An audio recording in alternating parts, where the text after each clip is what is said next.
Isa na namang pangnegosyong recipe ang ating gagawin ngayon at ito po ay puto cake in tubs. Bukod sa napakadaling gawin, ito po ay napakasarap din na pwedeng-pwede nating pagkakitaan. Tara, gawa tayo! Hi, I'm Dance and this is my channel.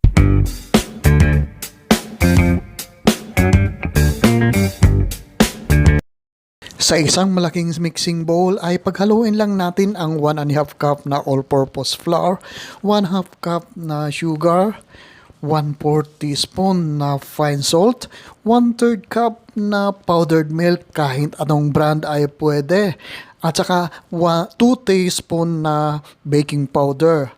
Paghalu-haluin lang muna natin ang ating dry ingredients dito bago natin idagdag ang ating water dito.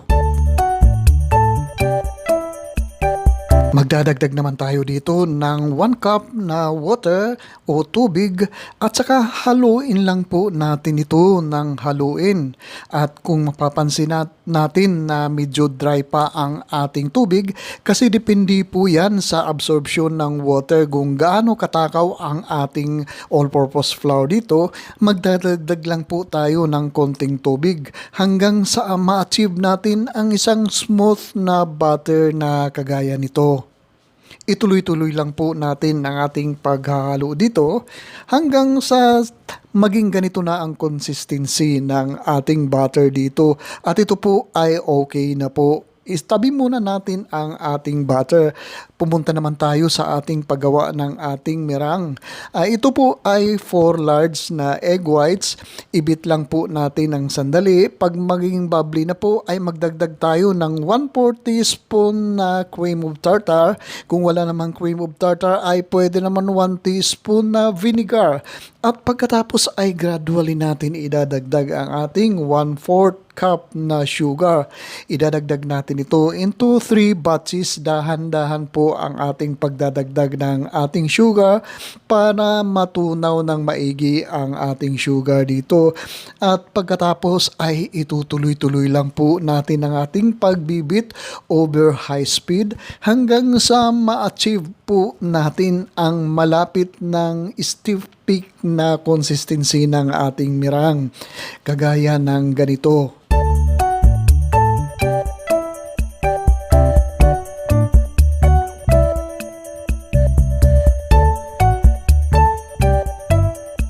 Ganito po ka stiff ang ating consistency ng ating meringue, hindi masyadong stiff peak po dito at hindi naman soft peak ang ating meringue po dito.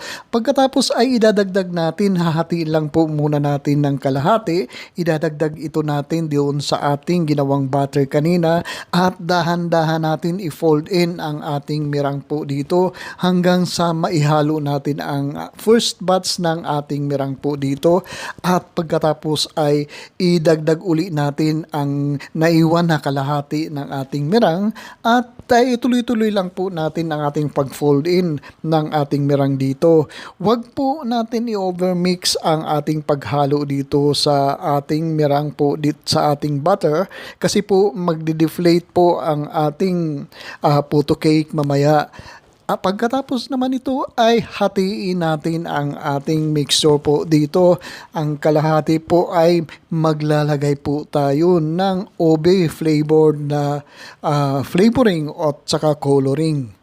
1 teaspoon na ube flavoring ang aking idinagdag dito at Bakersfield Flavorade ang aking ginagamit na ube flavoring po dito. Ihalo lang po natin ng ihalo ito hanggang sa mag-well combine po ang ating ube mixture po dito. At habang hinahalo natin ang ating mixture dito, ay special shoutout natin si Lilian Barriuan ng Centro Norte, Camalaniugan, Cagayan Valley.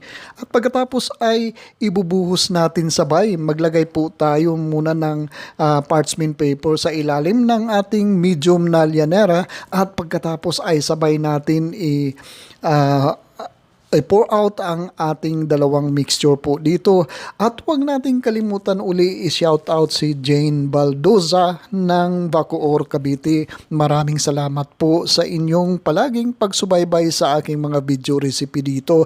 Maglagay tayo dito ng slices ng cheese at saka slices ng salted eggs. At i-steam lang po natin ito ng mga 15 to 20 minutes at ito po ay luto na ng ganito. Ito na, palamigin muna natin ng sandali bago po natin i-unmold ang ating puto cake po dito. At pagkatapos ay ilalagay po natin ito sa ating mga na tubs na ating hinanda kanina. Ito po, ang tubs na gagamitin ay 500 ml na tubs ang ating gagamitin po dito. At pagkatapos ay ready na po natin ibenta ang ating puto cake dito. Huwag lang po nating kalimutan na tanggalin ang parchment paper sa ilalim ng ating puto cake po dito bago po natin ilagay sa ating mga tabs ang ating puto cake. At ito na po ang ating napakasarap, napakadaling gawin at certified rapsa po talaga ito.